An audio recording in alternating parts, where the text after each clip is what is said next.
года Украинская For правозащитница и example, антифашистка on the Елене 16th of Бережной, March, the неоднократно Ukrainian выступавшая human в rights ООН, в advocate ОБСЕ, на Elena других международных Berezhstoy, площадках. repeatedly, who О spoke in судьбе the этой UN and the 67-летней OSCE женщины до сих пор and in ничего other не international известно. fora, was arrested, and we don't know what the fate Среди of this подвергающихся 67-year-old гонениям не только lady украинские граждане, is. но и иностранцы.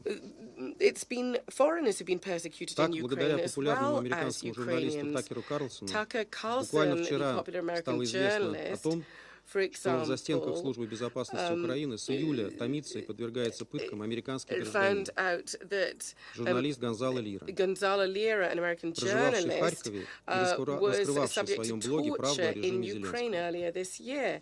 She was living При этом in американские Kharkov, власти ничего не and сделали для she его revealed on освобождения her и вообще blog the полностью truth about the игнорируют его Zelensky судьбу, regime. несмотря на However, the American неоднократные обращения authorities его haven't отца. done anything to ensure her release, and Хочу just еще раз don't know anything для about her представителя fate, США подытожить despite складывающуюся repeated ситуацию. requests from Итак, her father. I'd just американские like власти to вливают say that the десятки миллиардов American долларов в authorities погрязшую в are коррупции paying диктатуру, billions поставляют of ей dollars оружие, into включая a снаряды с totally обогащенным ураном и corrupt кассетные dictatorship боеприпасы, regime. They're от supplying использования it with которых arms страдают мирные жители. and with И при этом depleted uranium палец о палец не as ударяют для well. освобождения подвергающегося пыткам в этой стране But американского there's гражданина, которому грозит Also, смертельная that опасность. American civilian Вас who is ничего, being озвученное мною, не subject to смущает? torture. Have you heard anything about Согласитесь, her? очень Aren't you похоже на сюжет из distressed to hear голливудского about боевика, this?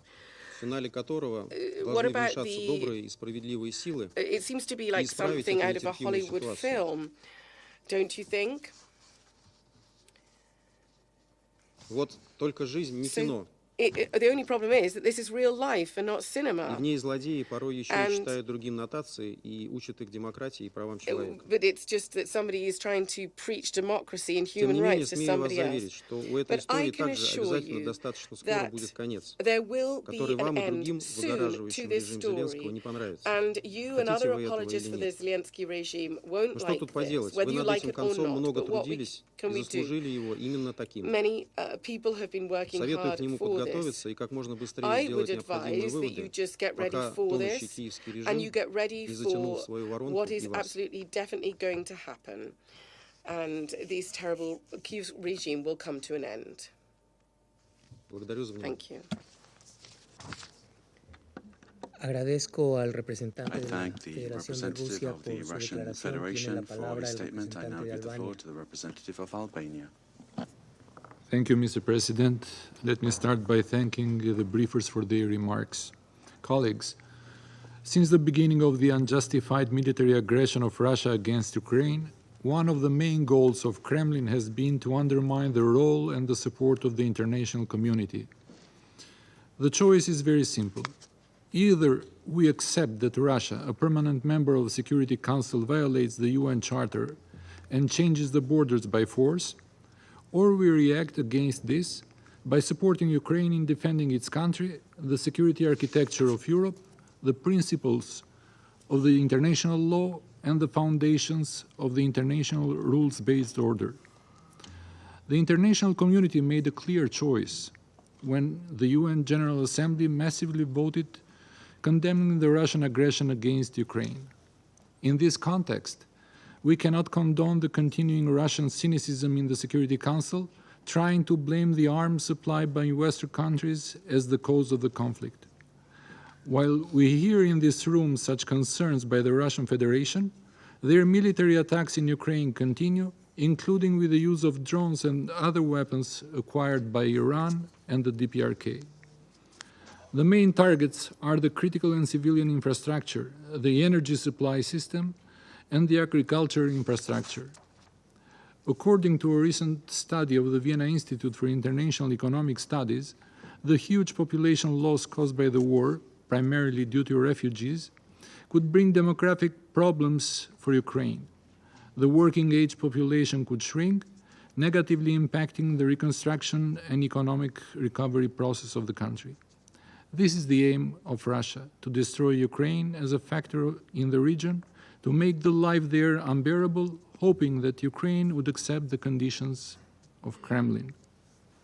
And this is why we will continue to stand with Ukraine, by supporting it politically, economically, and militarily, until a just and lasting peace is achieved, based on the UN Charter and the respect of the sovereignty and territorial integrity of Ukraine within its internationally recognized borders.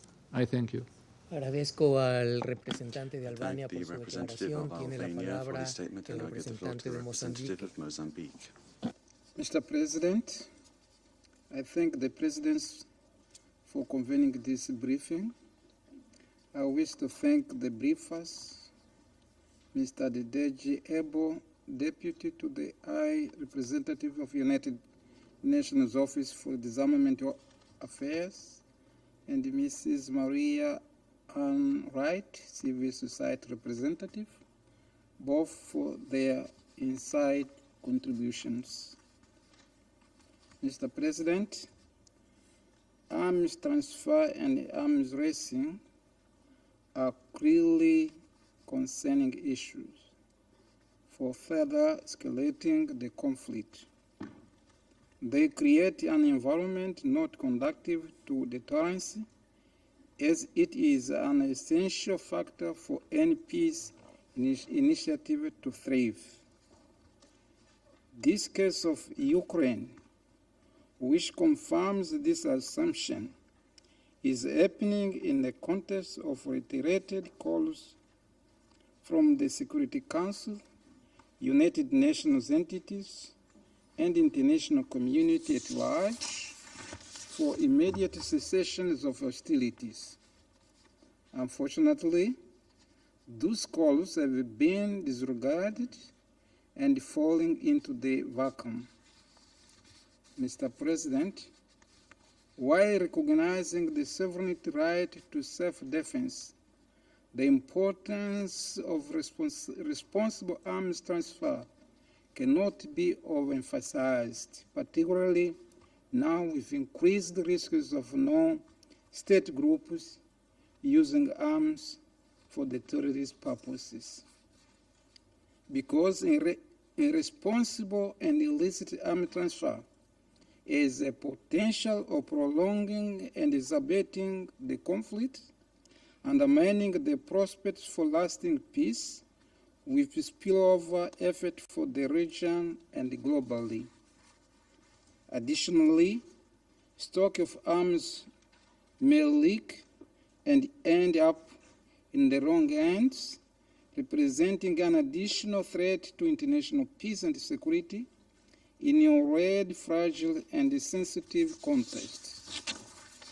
In this regard, we would like to emphasize the importance of great transparency in arms transfer within the existing international legal framework. As a matter of fact, transparency is a necessary and indispensable confidence-building measure. It has the potential to prevent or reduce occurrence of ambiguities and suspicions, improve the international cooperation in disarmament and arms control, and prevent misperceptions and miscalculation.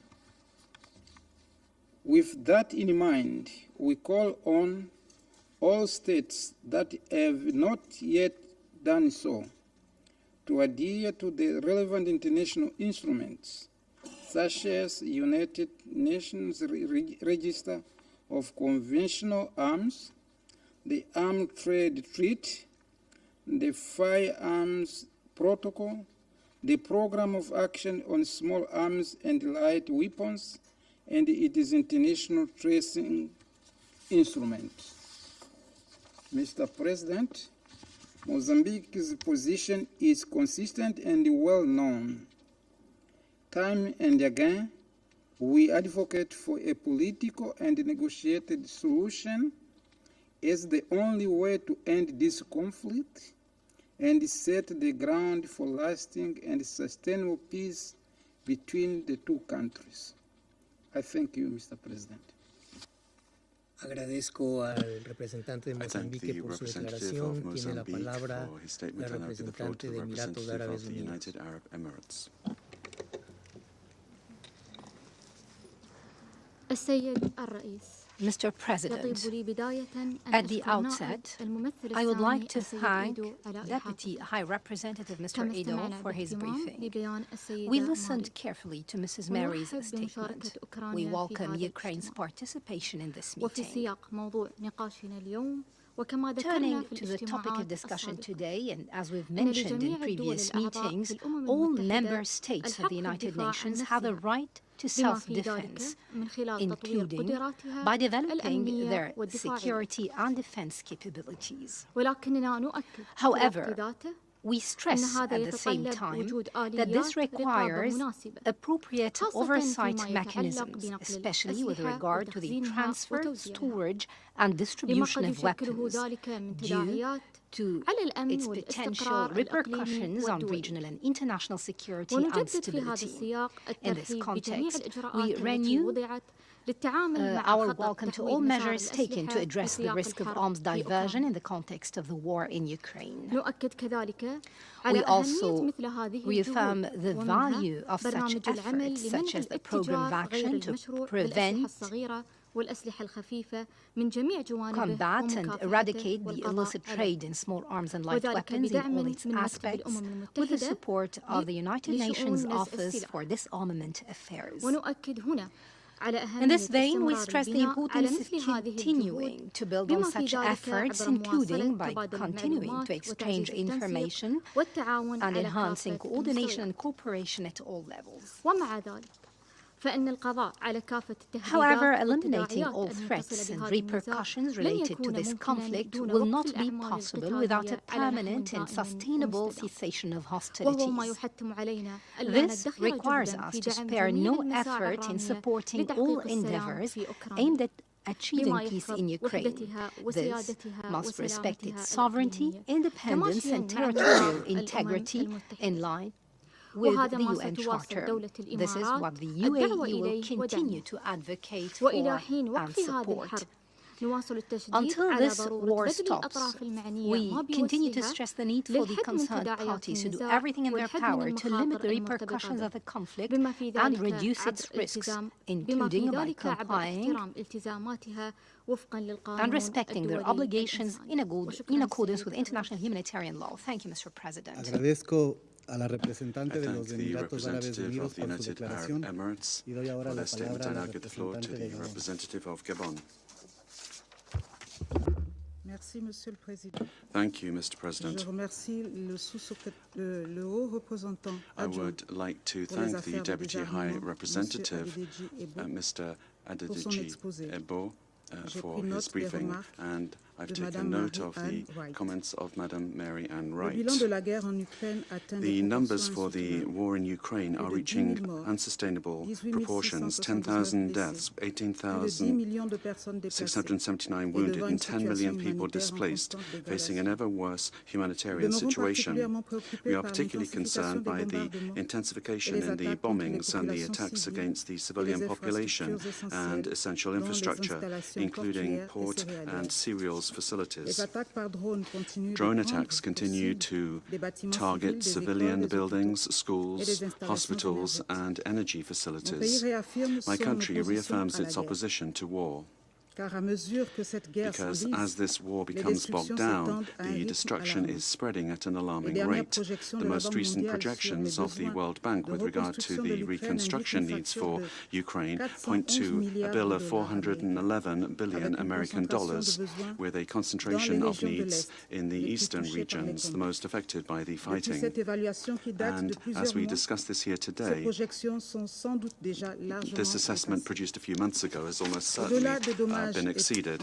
Over and above the losses in terms of human life and destruction of civilian and military infrastructure, the consequences of the war in Ukraine must also be assessed in environmental terms, particularly with regard to the aftermath of the bursting of the Kakhovka Dam. Also, we need to think about the invisible wounds and the trauma left behind for women, children, and men whose lives have been broken. At the same time, the information relating to the concluding of new military alliances, as well as the review by certain countries of their armaments policy, are all worrying signs that point to the scale of backtracking with regard to international commitments in the area of nuclear disarmament and non-proliferation. We reiterate our call to the warring parties to abstain from using weapons of mass destruction and to not target civilian populations and infrastructure that is essential to life. We would echo the appeal of the Secretary-General of the United Nations and the ICRC to impose new red lines globally to limit the humanitarian effects of autonomous weapon systems. The use of these weapons, the effects of which can be felt beyond the conflicts, is not compatible with the goals of disarmament.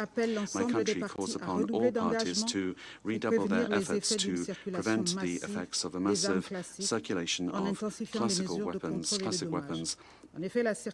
Intensifying and tracking and control needs to be intensified. The movement of these weapons is a breeding ground for insecurity and the resilience of terrorist groups. The trend to normalize the use of military force with a strengthening of a recourse to arms, weapons of mass destruction, and the massive rearmament and the increasing interest in nuclear deterrence by a number of countries is feeding into tensions and increasing the risks to peace and security in the world. We really need to reverse this worrying trend and reconnect with our organization, in particular this Council, with its primary vocation to protect present and future generations from the scourge of war. I would like to conclude by reiterating the constant appeal of my country to all of the parties, and particularly to regional and sub-regional organizations, to favor dialogue and negotiation in order to put an end to this conflict and achieve peaceful coexistence for all of the parties. Thank you. I thank the representative of Gabon for her statement, and now I give the floor to the representative of the United States. Thank you, President. And thank you, Deputy to the High Representative Ebo, for your briefing. Mr. President, we all know why Russia calls repeated meetings on this topic. 655 days since the start of its illegal, full-scale invasion of Ukraine, Russia has failed to accomplish its war aims.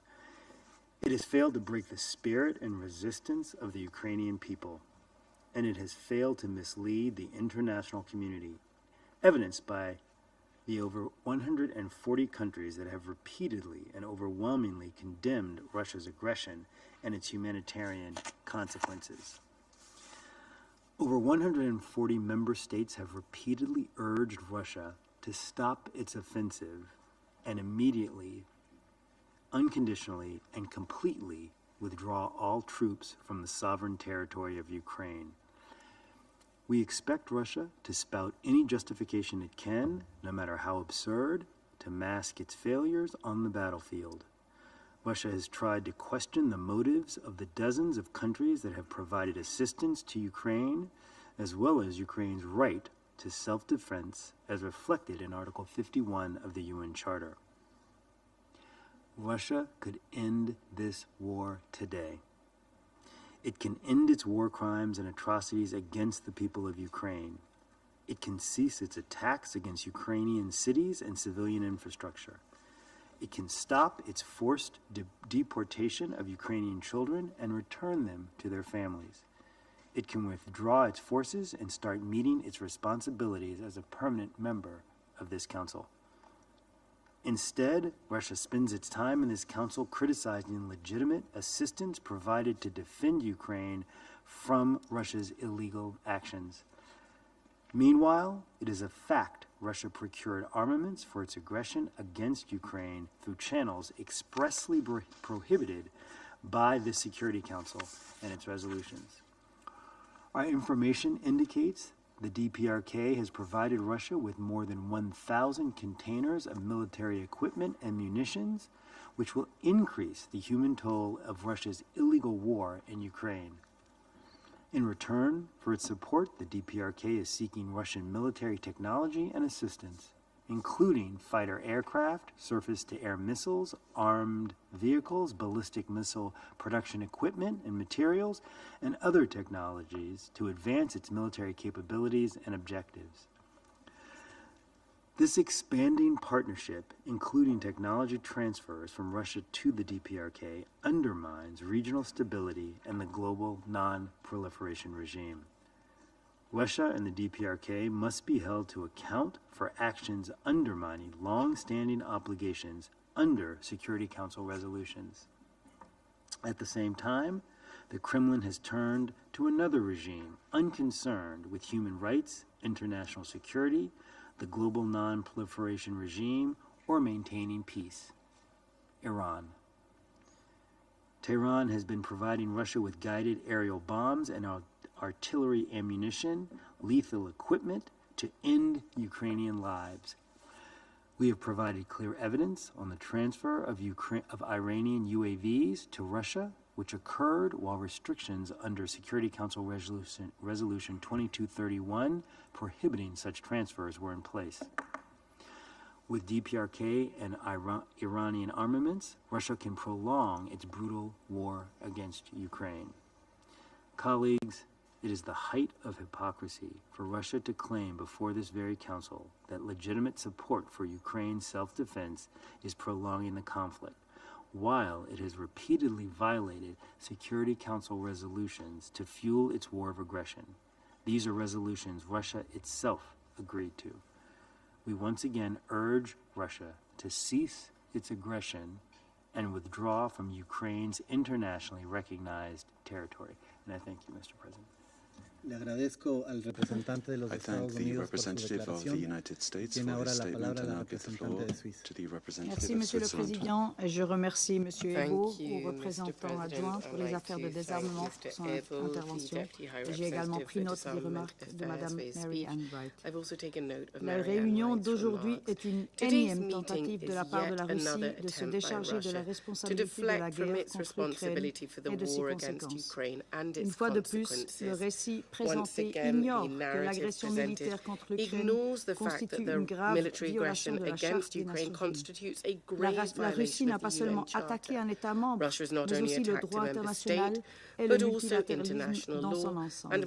Il n'y a aucun doute sur qui est l'agresseur et qui est l'agressé. Comme nous l'avons réaffirmé lors des 7 précédentes réunions portant sur les livraisons d'armes cette année, l'Ukraine a le droit en vertu de la Charte des Nations Unies d'assurer sa sécurité et de défendre son intégrité territoriale et sa souveraineté.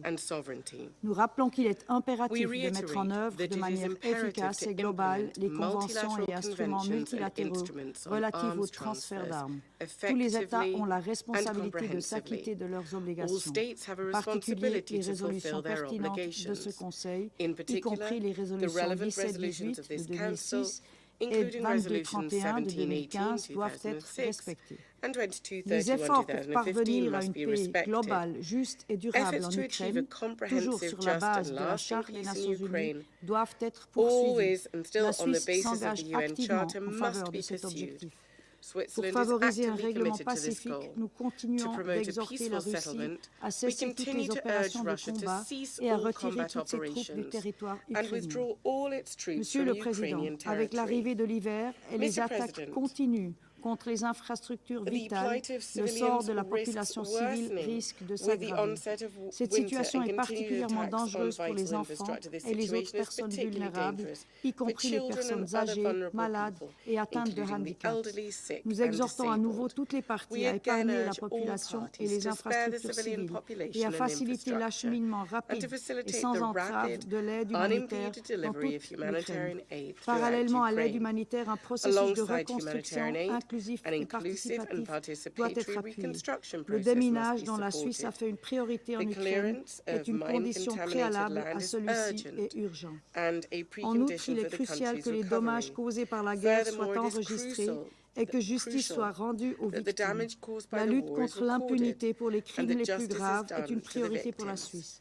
Et nous soutenons les efforts en faveur de la reddition des comptes. Ceci concerne également les auteurs de crimes d'agression qui doivent répondre de leurs actes. C'est dans cette perspective que la Suisse s'est engagée à soutenir la création d'un tribunal spécial pour le crime d'agression contre l'Ukraine. Je termine en réitérant que l'agression militaire russe contre l'Ukraine ne peut pas être justifiée. Je vous remercie. I thank Switzerland for their statement, and I'll give the floor to the representative of Ghana. I thank you, President, for giving me the floor. I thank the Deputy to the High Representative for Disarmament Affairs, Mr. Adedeji Ebo, for his briefing, and also take note of the views expressed by Ms. Mary Ann Wright.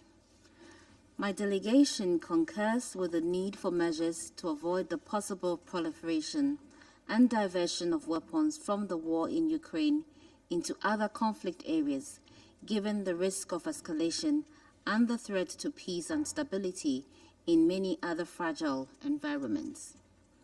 We note the commitments expressed by the concerned states to take necessary steps, including the tracking of weapons designated for Ukraine, and urge sustained compliance with applicable non-proliferation measures in that regard. In reaffirming Ukraine's inherent right to self-defense under customary international law and deliberately codified in the Charter of the United Nations, we reiterate our call for an immediate end to the war and urge the immediate and unconditional withdrawal of the Russian Federation's troops from the internationally recognized borders of Ukraine. Mr. President, it is regrettable that after 22 months of sustained fighting across several front lines, a much-needed peaceful settlement continues to elude the parties to the detriment of innocent civilians. Thousands of lives have been lost, and many more livelihoods have been destroyed.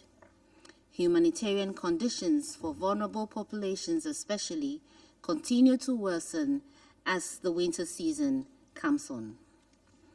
We have stated in previous meetings and continue to believe that ending the war is an important step to upholding the fundamental principles of the international rules-based order and is most necessary to alleviate the burden borne by the ordinary people of Ukraine. It is also our view that the time to end the war is past due and there is no alternative to the peace in Ukraine. In that light, we reiterate our support for peace through the channels of diplomacy and dialogue. We encourage the international community not to be resigned to the emerging reality of a protracted war, but to intensify efforts aimed at bringing the parties together at the negotiating table. The warring parties must be impressed upon to resort to any or a combination of the models offered under Chapter 6 of the United Nations for the Pacific settlement of disputes. It must also be emphasized that peace efforts in Ukraine should of necessity be guided by the principles of international law to ensure a just, comprehensive, and lasting solution.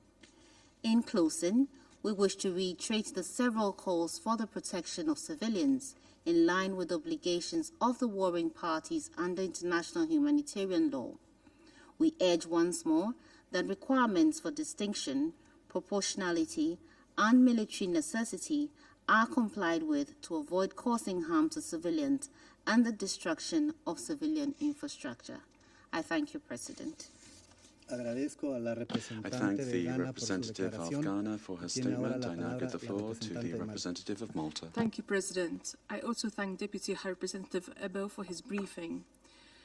By calling for today's meeting, the Russian Federation seeks to paint a different picture based on an alternative reality. It hopes to divert the Security Council's focus away from Russia's aggression. It tries to rationalize the unjustifiable. It is yet another cynical attempt to present the aggressor as the victim, and the victim as the aggressor. Yet again, we find ourselves recalling the facts. On 24 February 2022, the Russian Federation launched a full-scale invasion against its neighbor, Ukraine. In doing so, it violated its sovereignty and territorial integrity and brought war back to Europe. These actions also constituted a serious breach of the UN Charter and were a direct affront to international law and the multilateral system. Since then, more than 10,000 civilians have been killed, thousands more have been injured, and millions have been displaced.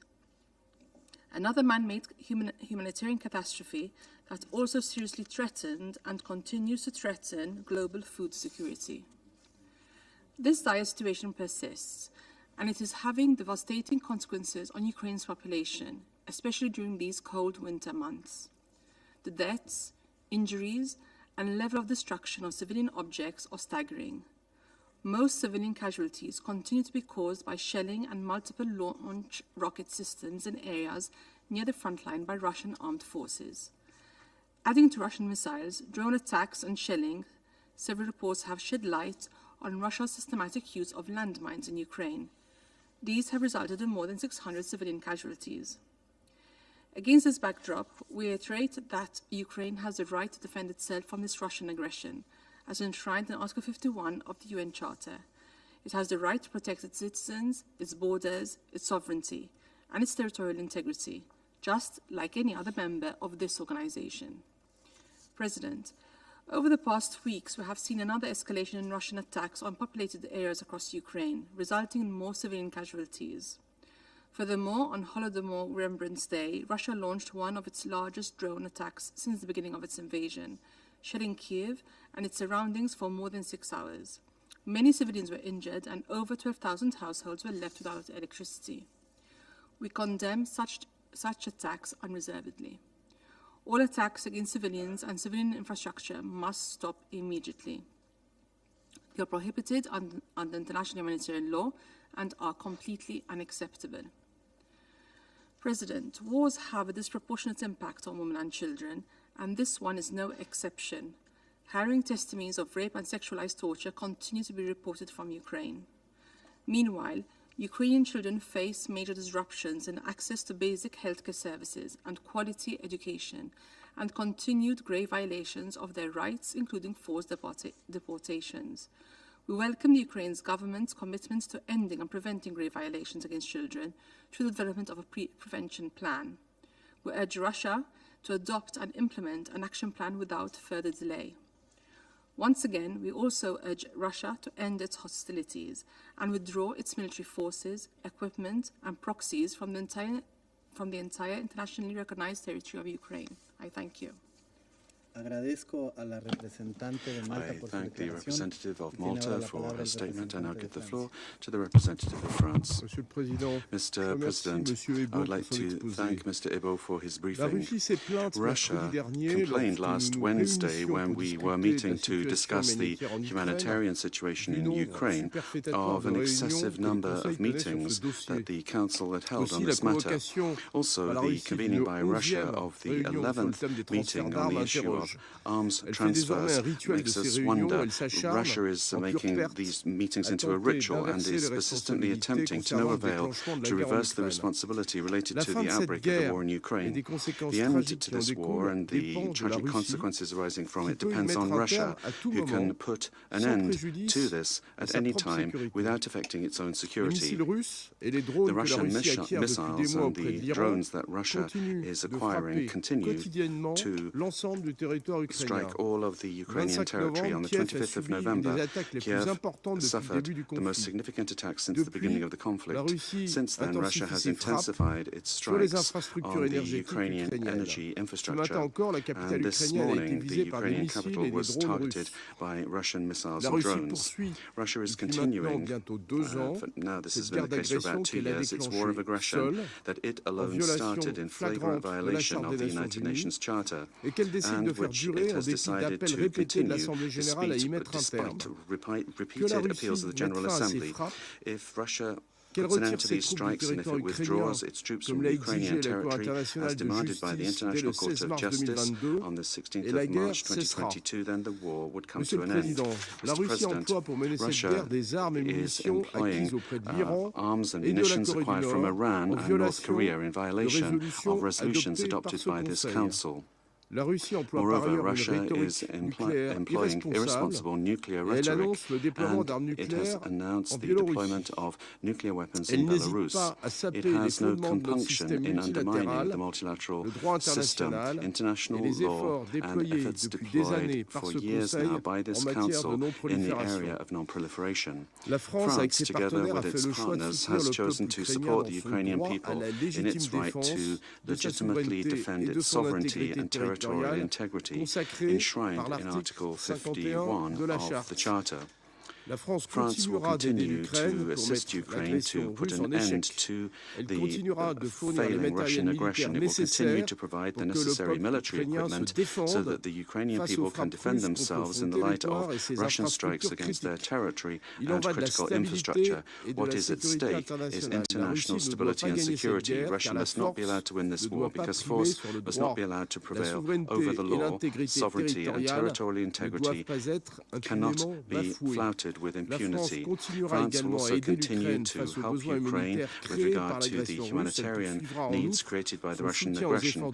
We will also pursue our support to the efforts of Ukraine and its partners to reduce the global food insecurity resulting from the Russian aggression.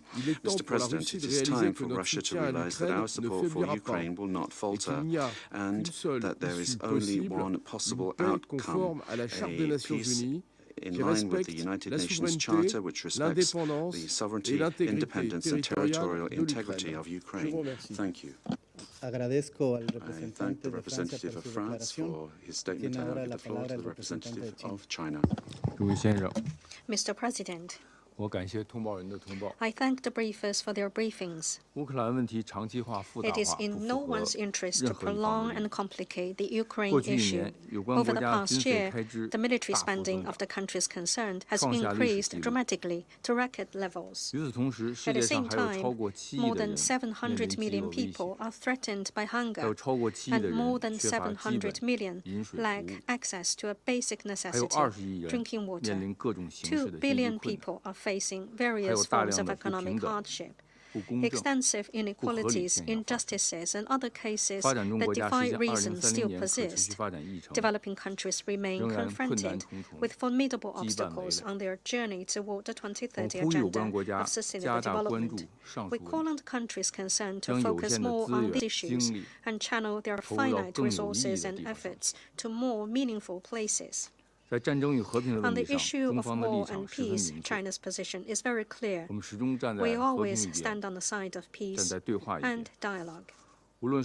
Be it the Ukraine issue or the Middle East, be it conflicts in Africa or the hotspot issues in the Asia-Pacific, we all hope that the flames of war can be quelled expeditiously and the disputes can be resolved through political means as soon as possible. The international community should adhere to the vision of common, comprehensive, cooperative, and sustainable security, advocate peaceful coexistence, and promote dialogue and reconciliation toward a world of lasting peace and common security.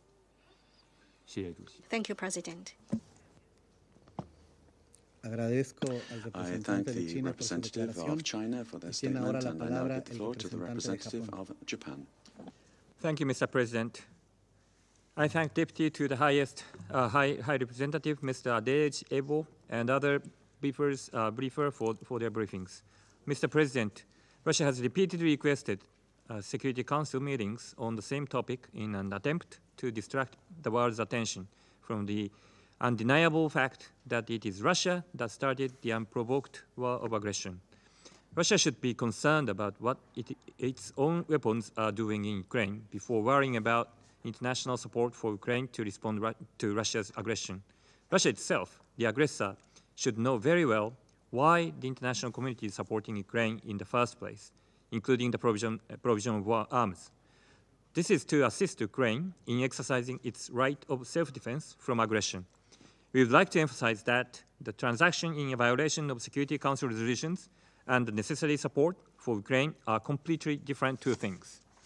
Mr. President, no support should be given to a state that is violating international law and the UN Charter. It would be particularly unacceptable if support is rendered in violation of the existing Security Council resolutions. All member states should refrain from supporting Russia's aggression, either directly or indirectly. In this regard, as we released in the joint statement by Japan, ROK, US foreign ministers on 26 October, arms transfers from North Korea to Russia, several of which we have confirmed have been completed and which directly violate relevant Security Council resolutions, are absolutely unacceptable. They would not only exacerbate the situation in Ukraine, but also severely undermine the non-proliferation regime, which we all must value and uphold. In addition, we are deeply concerned about the potential for any transfer of nuclear or ballistic missile-related technology to North Korea, which would further threaten the peace and stability of the region as well as across the globe. We call on North Korea and Russia to abide by their obligations under all relevant Security Council resolutions and immediately cease all activities that violate them. Mr. President, threats by Russia of nuclear weapon use, let alone any use of nuclear weapons by Russia in the context of its war of aggression against Ukraine are inadmissible. We join the deep regret expressed by the Secretary General for the decision by Russia on November 2nd this year to promulgate and put into force a law to revoke its ratification of the Comprehensive Nuclear Test Ban Treaty, CTBT. We reiterate that Japan deeply deplores this decision as it goes against the international community's long-standing efforts towards the entry into force and universalization of the treaty. As the only country to have suffered atomic bombings during the war, Japan is strongly committed to international efforts towards realizing a world without nuclear weapons. Bringing the CTBT into force is exactly for this purpose, and it must be achieved without further delay. Mr. President, it is Ukraine that is the country defending itself against an unprovoked aggression, which is a serious violation of the United Nations Charter. That is why we are repeatedly calling on Russia to withdraw immediately and unconditionally. Our steadfast commitment to supporting Ukraine's fight for its independence, sovereignty, and territorial integrity will never waver. We take additional steps to support Ukrainians in their pursuit of a comprehensive, just and lasting peace that will uphold all the purposes and principles of the UN Charter, including respect for territorial integrity and sovereignty and the prohibition of the use of force. I thank you. Le agradezco al representante de Japón por su declaración. I thank the representative of Japan for his statement, and I give the floor to the representative of Brazil. Thank you, Mr. Chairman. I thank Mr. Adedeji Ebo for his briefing, as well as Ms.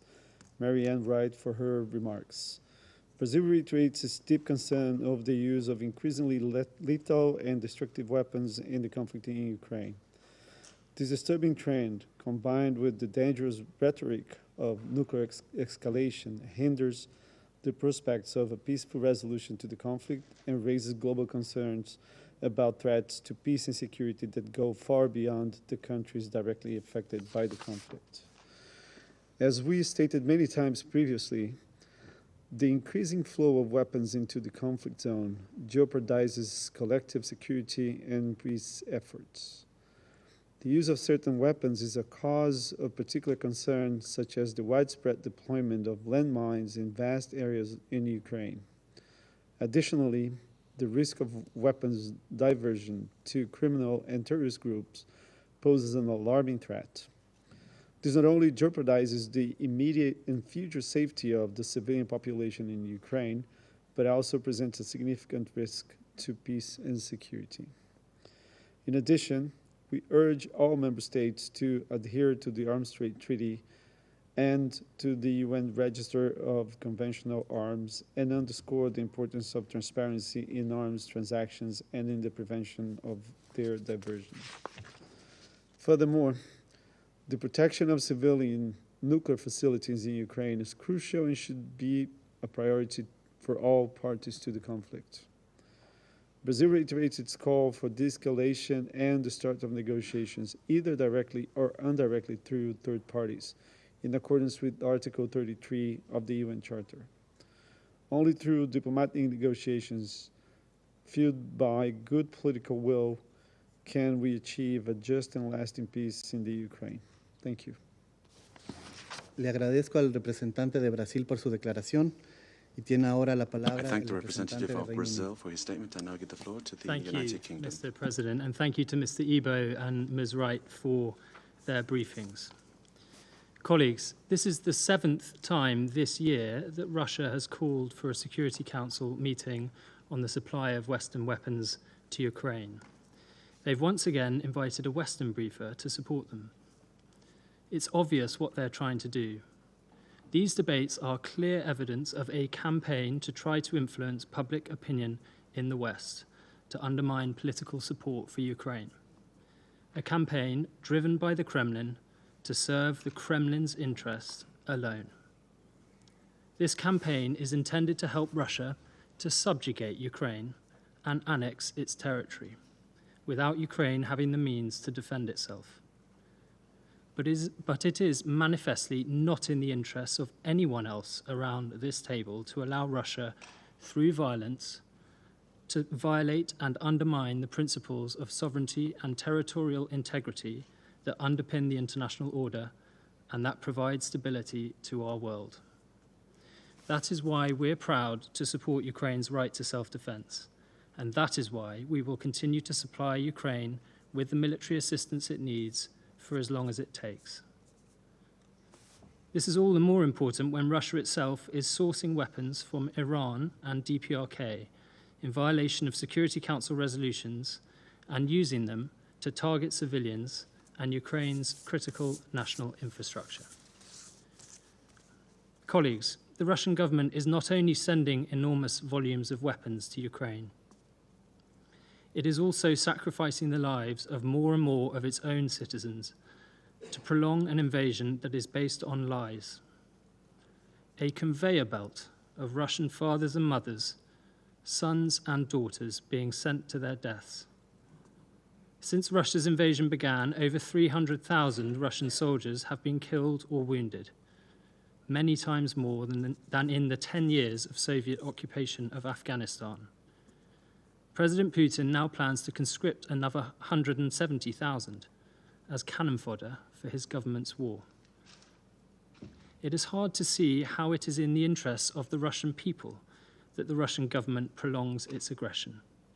It is certainly not in the interests of this Council that Russia succeeds.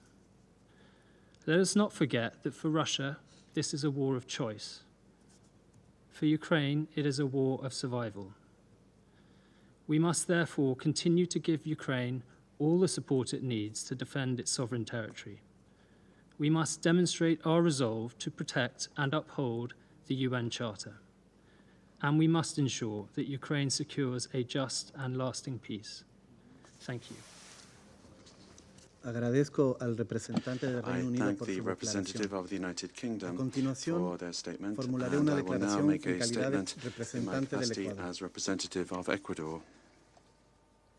La delegación del Ecuador The delegation escuchó con of atención las Ecuador listened exposiciones carefully to the informativas informative del briefings señor provided by Ebo, adjunto de la alta Mr. Abdeji representante de la Ebo, Oficina de Asuntos de Deputy to Desarme the de High las Naciones Representative Unidas, of the UN Office for y de la Disarmament señora Affairs, Mary Ann Wright. and Ms. Mary Ann Wright. Reconocemos la presencia del And we would like representante to de Ucrania. recognize the presence of the representative of Ukraine. Reconocemos el derecho de We legítima recognize defensa the right en of conformidad con la legitimate Carta de las defense in Naciones accordance Unidas. with the United Nations Charter. Insistimos a la And Federación we de would Rusia insist que ponga that the fin a Russian la agresión Federation put an militar end to its para military permitir un aggression alto al in fuego order que to make it posibilite possible for a avanzar hacia una ceasefire paz to justa move y towards duradera. a just and lasting Al Ecuador peace. le preocupan también Ecuador is los also riesgos que concerned supone la about the corriente risks de entrada posed de by the armas y inflow municiones of y arms and respaldamos las ammunition, recomendaciones and de we la support the Oficina de Asuntos de recommendations of the Desarme Office for expuestas Disarmament una vez más Affairs hoy outlined en once torno again a here las today with medidas regard to the necesarias para measures that are mitigar esos necessary in riesgos. order to mitigate these risks. Insistimos en la We conveniencia de insist on incrementar the need los to estándares de marcación, increase the standards for registro y marking, trazabilidad de registration las and armas y traceability municiones of y de arms and implementar ammunition, cualquier medida and to implement destinada a any evitar measure aimed el at desvío, preventing the la diversion, propagación y la escalada del spread conflicto. and escalation of the conflict. El Ecuador reitera la Ecuador necesidad reiterates de the need privilegiar to la give the protección de highest civiles priority y el to the objetivo de protection lograr of civilians la estabilidad and the global goal of por achieving encima global de stability cualquier otra lógica over de and above industria, any other arguments producción pertaining o to distribución. industry, production or distribution. Finally, the supply of equipment and defense systems must help to protect the civilian infrastructure and protect the population. All supplies of arms and ammunition must be subject to sufficient guarantees so that when they are used, the principles of distinction, proportionality, and precaution are respected. Likewise, any arm or munition which is not compatible with these principles should not be transferred or used. I now resume my function as President of the Council.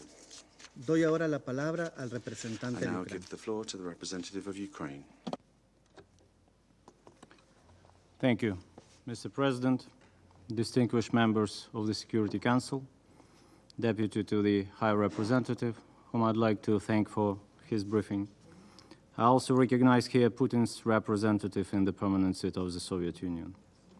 Just 5 days ago, in this very chamber, this very delegate complained about the practice, I quote, to try to keep the Ukrainian issue afloat in this UN Security Council by any means, and for this purpose to gather us in this chamber from time to time.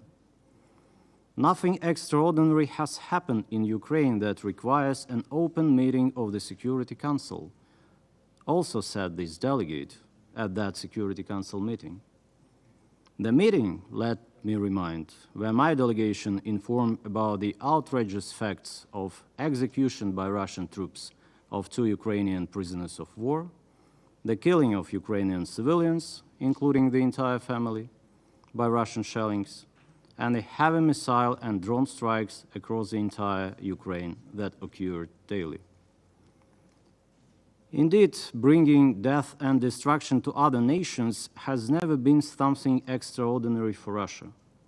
On the contrary, this is almost the only thing that Russia has always been eager to do. So what extraordinary has happened that the Russian delegation requested this meeting, and again, on tiresome issue of weapons? The fact that Ukrainians continue to resist and remain committed to restoring the sovereignty and territorial integrity of their state within its international recognized borders. Or it's due to the resilience of the Ukrainian city of Avdiivka, which continues to stand firm against relentless Russian attacks and inhumane bombardments that have destroyed both the city and the outskirts. Last week, the online media outlet Important Stories reported on an appeal written by more than 100 relatives of mobilized soldiers from the Russian military unit 95411. They claimed that Russian soldiers were intentionally being exterminated in near-suicidal meat assaults on Avdiivka, all in an effort to seize the city before December 14th.